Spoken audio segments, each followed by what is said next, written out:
Freilichavach. We just read this afternoon the beginning of Parshas Lech Lecha.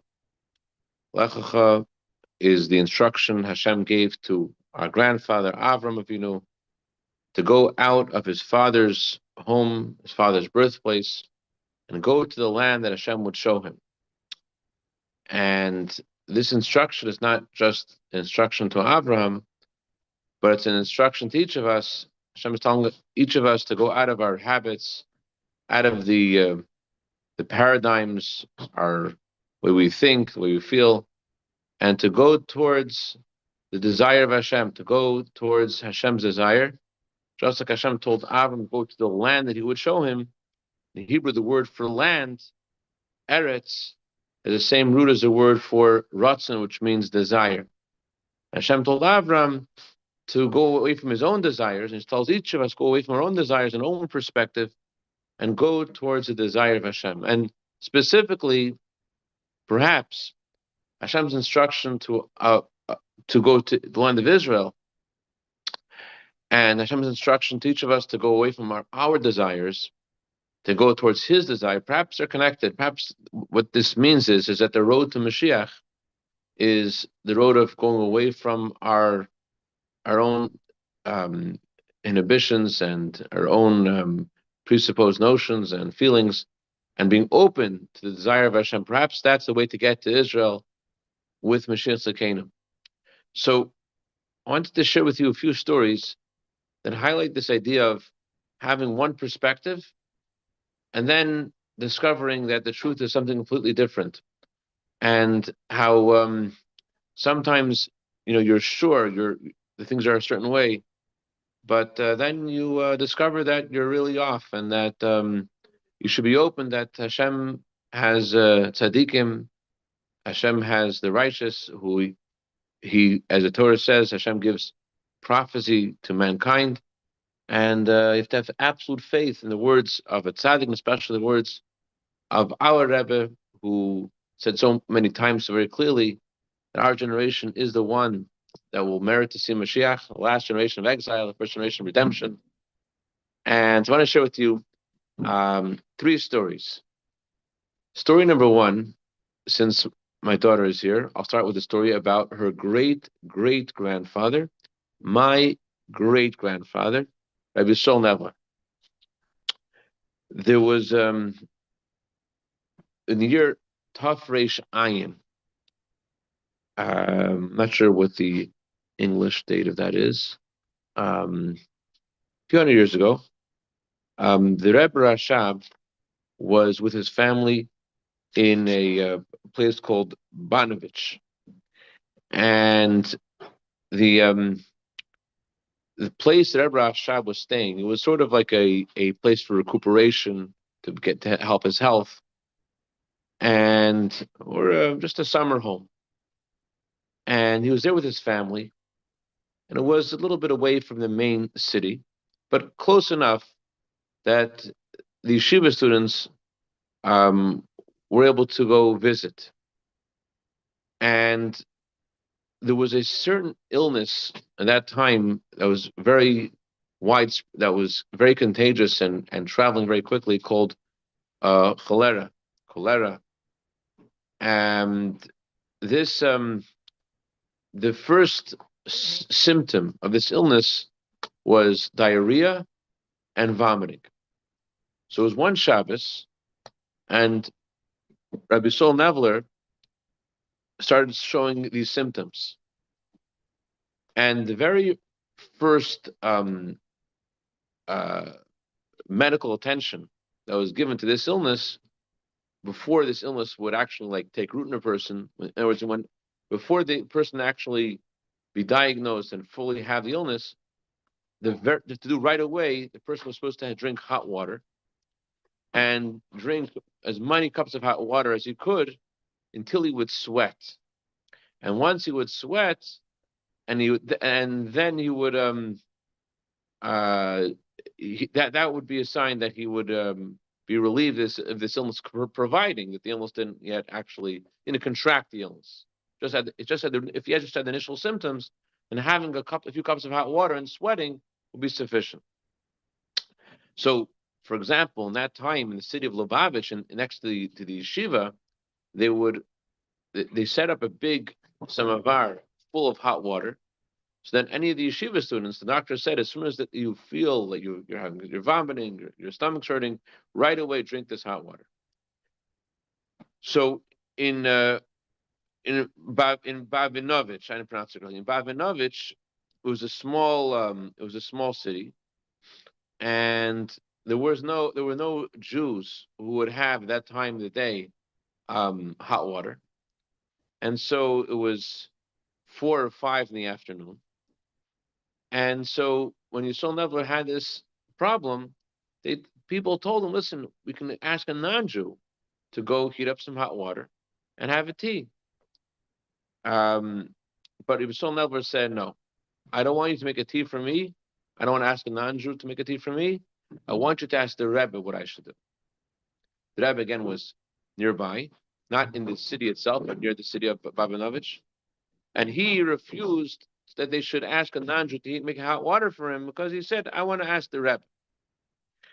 So, at that time, when the Rebbe Rashab was staying there, they would finish davening around 3, and sometimes even later, not earlier. And the other Chassidim were telling him, Yisrael Nevler, how are you expecting to see the Rebbe now? Perhaps he didn't finish his Shabbos meal yet. Maybe he's resting. It's the story that we have that I'm sharing with you is from Rabbi Perlov's Sefer, which I'm holding. Rabbi Perlov said he doesn't think the Rebbe Rashab would actually sleep on Shabbos. That the Rebbe Rashab wouldn't sleep on Shabbos, but they said maybe he is resting. They didn't know. Maybe he's resting. And how are you expecting to go and see him? But Rabbi Sol Never was very adamant that he's not going to drink any hot. There no non-Jew should make hot water for him. They should ask the Rebbe what to do. So the Hasidim said, okay, so one of the yeshiva students should go, and maybe he'll be able to see the Rebbe, and they're discussing who should go. And everyone, all the yeshiva students were saying, I don't want to go, I don't want to go. Not because they were lazy, God forbid, but no one at that time said that Rabbi Perlov would be lazy to do an act of kindness. But everyone thought they wouldn't be able to be successful in this mission. But he said, the lot of this mission fell upon myself, Rabbi Perlov, and he himself went to see, to go and try to see the Rebbe Rashab. He said, I thought that would be more successful than others because the attendant, the Rebbe Rashab, Nachum Meshoris HaKohen, he actually viewed Rabbi Perlov as a very, he knew, Rabbi Perlov knew that Rabbi Cohen had held him in high esteem, and because he was very diligent and he wouldn't get mixed into anything that wasn't his place. He also knew, Rabbi Perlov said, I also knew that Rabbi Steiner Sarah also viewed me with a good eye. Rabbi Steiner Sarah, the wife of the Rebbe Rashab, also had a high esteem for me. And because of this, since there's no choice, Rabbi Never is in danger and is refusing any medical care, so he needs help. So I need to go and I need to go see if I can see the Rebbe Rashab. So he left Babinovich and he went to the home where the Rebbe Rashab was staying, and he saw that the Rebbitzin was sitting outside. There was like a little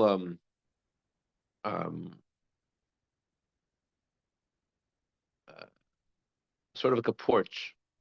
The people would sit outside, and he really was very Perlov said I was apprehensive of approaching the Rebbitzin. I knew that she would become frightened because of what's going on, because of this illness, and also knew that she wouldn't want to disturb her husband, especially on Shabbos. But I didn't really know what to do. And I when I got closer to her, and I walked up the steps of this porch, I said to her, "Good Shabbos," and she looked at me and she says, "What's going on?" And I told her that Yisrael, meaning Yisrael Nevler, is a little bit ill. I didn't tell the details. And he's not allowing anyone to cook, he's not allowing a non-Jew to cook tea for him until the Rebbe will say that this should be done. So she understood right away what's going on. And she got very frightened. And she asked him, she asked Rabbi Perlov, does he have diarrhea? And I said he has a little bit of diarrhea. And as I'm talking to the Rebbe's wife, Rebbe Stashana Sarah, the door opens, and all of a sudden I saw the Rebbe Rashab. Of course, I became very frightened, and I didn't have the temerity to start talking to him. But the Rebbetzin said to me, "No, like, come on, talk." So I told the Rebbe Rashab also what's going on, and the Rebbe Rashab said,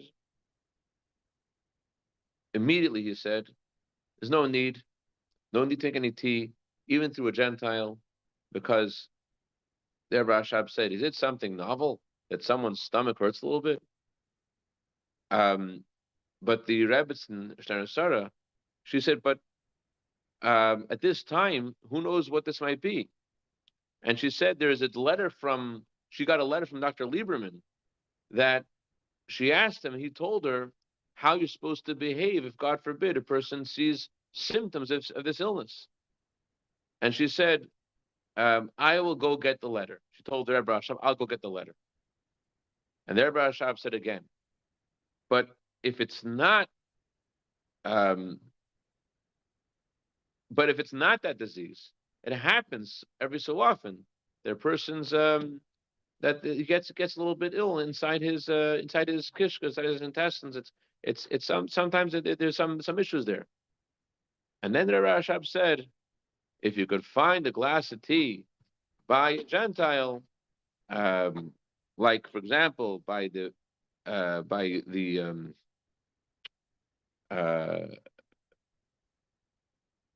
if you could find it, okay, if it's there, but like don't do it. There's a certain Gentile who was a manager of that area of some state there apparently. Manal Apachta. Oh, I think it's the perhaps it's the postmaster. If you find the glass of tea by the postmaster, I'm not sure exactly what the lines mean over here. But either way, the Rebbe Rashab was very clear. There's no need to go make the tea. So Rabbi Perlov returned, and he told Rabbi Sol Nevler, "Don't be foolish. Get up. The Rebbe says you're healthy, and it's done." He became full of joy, and his face literally changed colors. And everyone wanted to know how did I was able to speak to Rebbe, but I told him the whole story, and I told them all the details, and we talked until the end of Shabbos, and then after Shabbos they made the tea for him. He drank the tea, but the end was that the next day he had a hard time getting up from his bed. But Baruch Hashem, by the next throughout the next day, next Sunday, the following day, he returned to his health fully. And Rabbi Perlov said it was clear that he had this illness, and it was just that the Rebbe Rashab performed a complete outright miracle because he had all the symptoms of this illness. The Rebbe Rashab just gave him this blessing that completely pulled him out of that situation. That's story number one. Story number two, there was someone who he rented an estate by a certain non-Jewish landowner, and he was there for many years. And he had a little bit of a hotel, sort of a little bar, in the time of the Tzemach Tzedek, time of the third Rebbe of Chabad.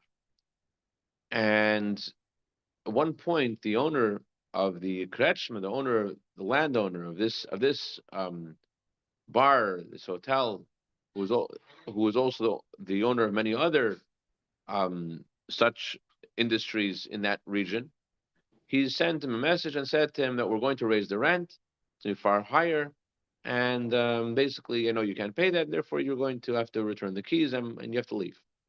He was there for many years already, so this for him was a big blow.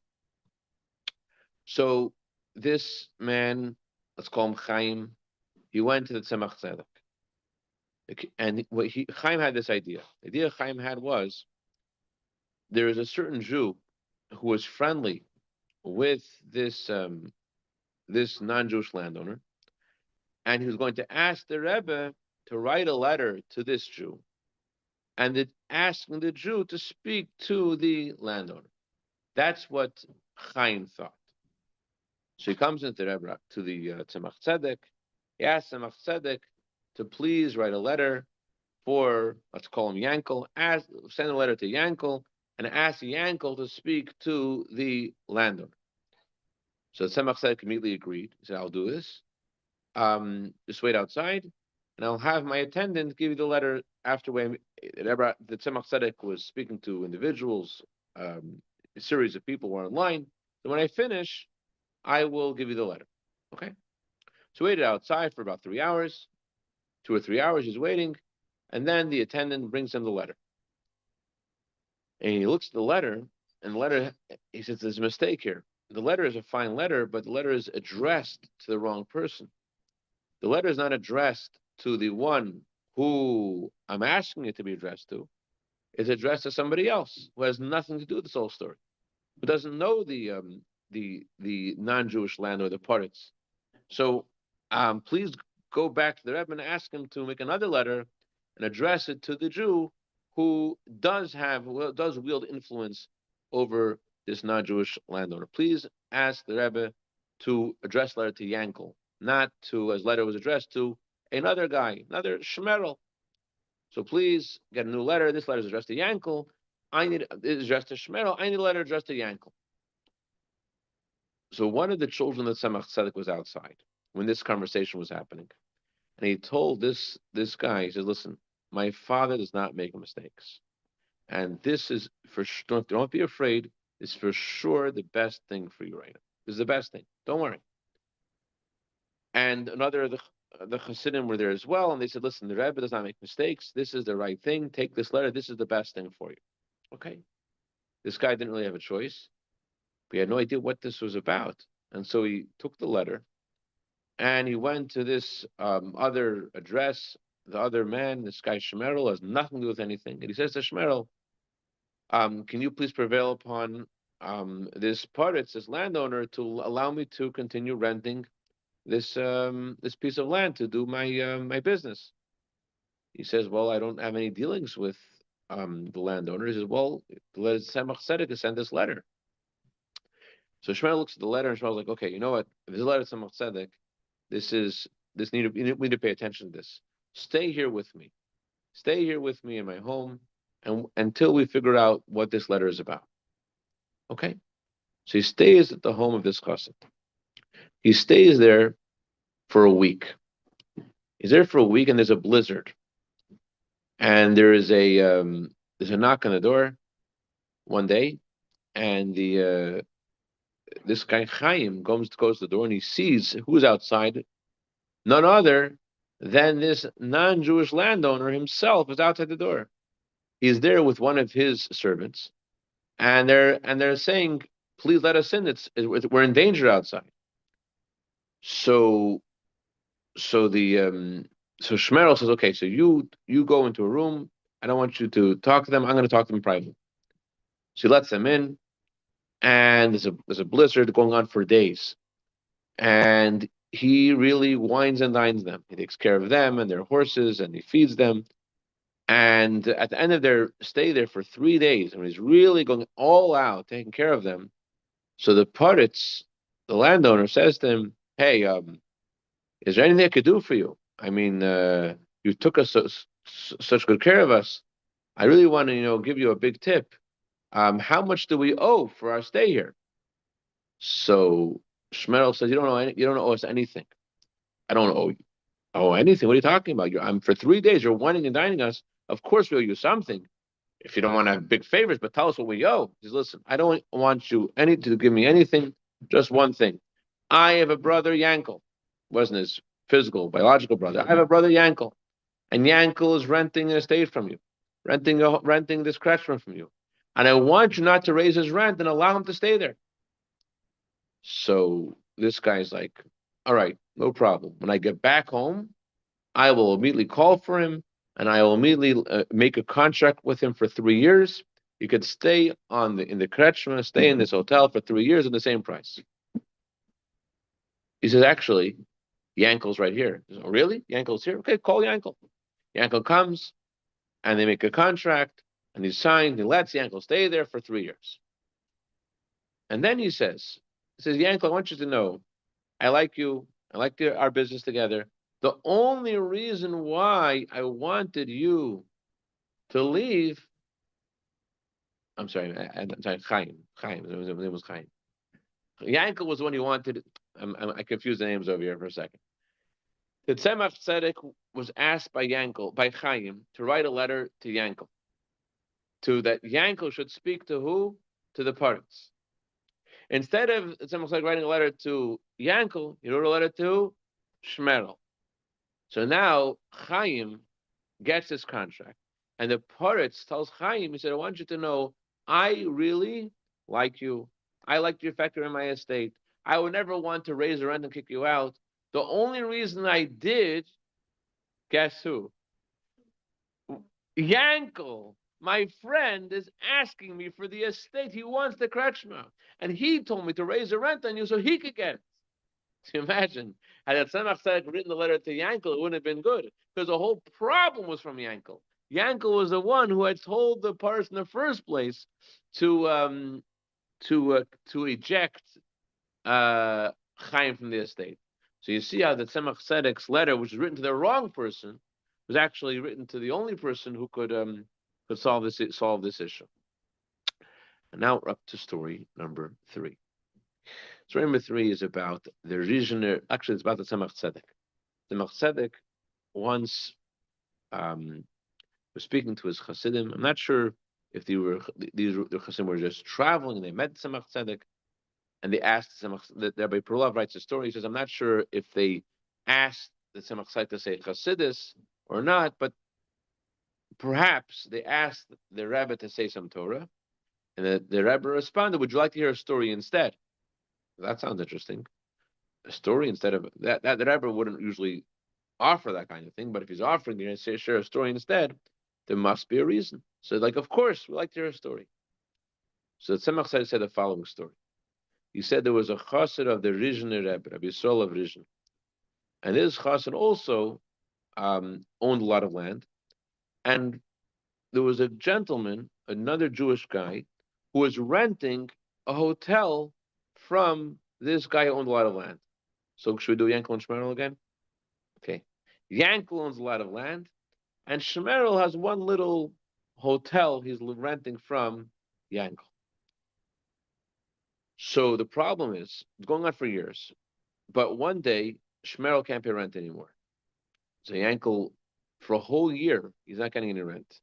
And Yankel says, Shmerel, you got to leave. I can't keep you here for free. Shmerel's like, please let me stay here. I can't afford it. He's no, if you can't pay the rent, you're going to have to leave. So Shmerel went to Rabbi Yisrael of Rizhin. He went to the Rizhiner Rebbe, and he told the Rizhiner Rebbe what's going on. And the Rizhiner Rebbe was a Rebbe also of this guy, Yankel. So the Rizhiner Rebbe called his chassid. He said, listen, you can't eject Shmerel. You can't throw this guy in the street. He has his business. He's suffering. You cannot kick him out. So Yankel's like, well, what do you want me to do? He says, listen, he was on your estate for such a long. He's rented it for so many years. He's now having a hard time. Things will turn around. Wait a little bit. A year goes by, and now it's a second year. A second year goes by, and again, for a whole year, Shmerel's not paying rent. So again, he tells Shmerel, you're going to have to leave. It's 2 years you haven't paid rent. He says, no, I just can't afford it right now. Please wait for me. No, you can't pay rent. You're going to have to leave. So Shmerel went back to the Rizhiner Rebbe again. And the Rizhiner Rebbe again called for this wealthier man, Yankel. He says, Yankel, you got to let this guy off the hook. He says, what do you mean? It's been 2 years. He says, yes, but just wait. Don't kick him off the estate. So he listens to him, but he says, Rebbe, listen, I always listen to you all my life, but I can't do this right now. This guy's just playing around with me. I can't. I never once violated your words, but I don't have a choice now. It's been it's almost it's 3 years that he's not paying his rent, and I can't just leave him there for free, and he's just ignoring me. He's just playing around. But the Rishon Rebbe says to him, no, Yankel, you do not kick him out.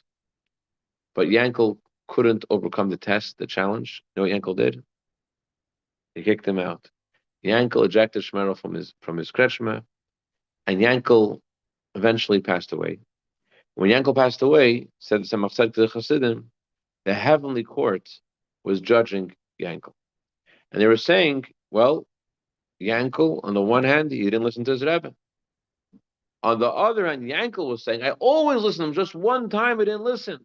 Always I listen just one time. So Tzemach Tzedek is telling the Hasidim, I think he has a point. I think that he should be considered meritorious in judgment. One time he made a mistake, but his whole life he always was listening. I think he should be let off, and he shouldn't be judged unfavorably. What do you think? And the Hasidim realized Tzemach Tzedek was making a ruling now about something going on in Shamayim, and he was being called on to be part of the Beis Din Shel Ma'ala, part of the heavenly court. Perlov wrote in this sefer, he writes that the heavenly, he heard, I think, from Rabbi Shmuel Grainim, that the heavenly court means sometimes they have tzaddikim of this world join the heavenly court. Some of the tzaddikim of this world who passed away are part of the heavenly court. And because they were in this world before, they know what it's like to be in this world. Therefore, they're able to be judges in the heavenly court. But sometimes the heavenly court actually has tzaddikim who are still alive in this world, and they're part of the heavenly court. And so that Tzemach Tzedek, apparently at this time, was being asked from the heavenly court to give a ruling. They tell him, I think he should be acquitted, right? He should be acquitted. And the Chassim like, yes, he should be acquitted. And this is how Tzemach Tzedek saved this gentleman from this unfortunate judgment.